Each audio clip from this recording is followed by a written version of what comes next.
రాధా విక్రమ్ విషయంలో ఇంకా సునంద అయితే వాళ్ళిద్దరికీ సత్యనారాయణ వ్రతం జరిపించాలని తన నిర్ణయం తీసుకున్నట్టు ఇంట్లో చెప్తే దానికి దమయంతి అయితే ఇంకా ఇంటి ఆడపడుచు అని కూడా చూడకుండా తనకి నాన్న మాటలని చెప్పనని తను మాట్లాడుతుంది. ఇంక దానికైతే ఇంకా చెల్లెలకు సపోర్ట్గా అయితే రామచంద్రయ్య కూడా చెల్లెలకే సమ్మతిస్తాడు. ఇంక ఇది వీళ్ళంతా చేస్తూ ఉంటే ఇంకా దమయంతి అయితే మాత్రం అయినా మీరు కూడా చెప్పారు కదా బావగారు, ప్రియాకి విక్రమ్కి ఇద్దరికి పెళ్లి చేపిస్తానని, కానీ ఇప్పుడు మీరే మాట తప్పుతున్నారంటే అది నీకు ఏం జరిగినా సరే నేను ప్రియా పెళ్లి విషయంలో ఒక నిర్ణయం తీసుకుంటాను దమయంతి అని చెప్పని అంటాడు.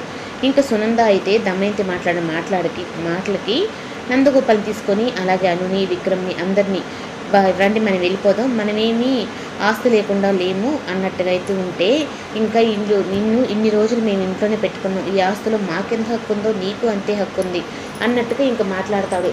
ఇంకా వీళ్ళందరూ గొడవ పెట్టుకున్నది నా వల్ల అలాగే విక్రమ్ సార్ వల్లనే కదా, అందుకని ఈ పూజ నేనే ఆపేస్తే సరిపోద్ది కదా అని చెప్పని ఇంకా రాధ అయితే నాకు ఈ సత్యనారాయణ వ్రతం చేయడం ఇష్టం లేదు అని తను చెప్తుంది.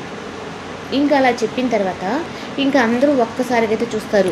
అప్పుడు ఇంకా దమయంతి అయితే చూసావా నీ నోటితోనే నేను ఇలా చేపించాను అని అన్నట్టుగా అనేసి ఇంకా దేనికి అని చెప్పని ఇంక సునంద అంటే నాకు ఇష్టం లేదు, అది ఏందని ఇప్పుడు నన్ను అడగొద్దు, నేనేం చెప్పలేను అని అయితే ఇంకా రాధ అక్కడి నుంచి అయితే వెళ్ళిపోతుంది. ఇంకా రాధ అలా వెళ్ళిపోయిందని విక్రమ్ కూడా అక్కడి నుంచి వెళ్ళిపోతాడు.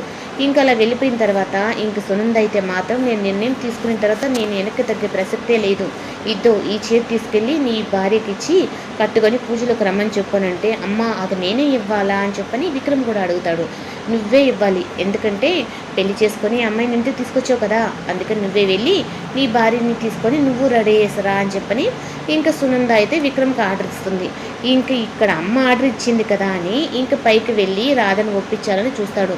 రాధ అయితే ఏంటి సార్ మీరు మన ఇద్దరం ఏమనుకొని పెళ్లి చేసుకున్నాం, అగ్రిమెంట్ పెళ్ళనే కదా, అయినా మీ అమ్మగారు ఏంటి ఈ సత్యనారాయణ వ్రతం ఎన్ని చెప్తుంటే నాకు ఎంత ఇబ్బందిగా ఉంటుందో మీకు తెలుసా అన్నట్టుగా తను మాట్లాడుతుంది.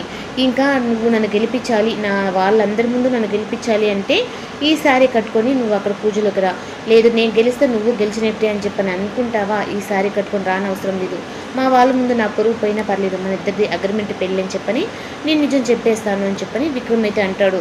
ఇంకా నిజం సార్ చెప్పేశాడు అంటే మా నాన్నని విడిపించడేమో అన్నట్టుగా ఇంకా రాధ అనుకొని ఆ చీర కట్టుకొని ఇంకా వెళ్దాము అనుకుంటే ప్రియా అయితే మాత్రం వీళ్ళిద్దరి మధ్యన అసలు ఏం జరుగుతుందా ఏందా అని ఇంకా ఆ రూమ్ చుట్టూరే తిరుగుతూ ఉంటుంది. కాస్త మనం చించేసామనుకో అప్పుడు రాధకే ఇష్టం లేక ఈ చీర చించేసుకుందని చెప్పని అత్తయ్య అనుకుంటుంది. అప్పుడు అత్తయ్య ఇప్పుడు నా కోడలు మంచిది దేవత, ఇలాంటి కోడలు దొరకదు అనుకుంటుంది కదా, ఆమెకు బాగా మంచిగా బుద్ధి వచ్చేలా మనం చేద్దామని చెప్పని అనుతో కలిసి ప్రియ ఆ చీరను చించేస్తుంది.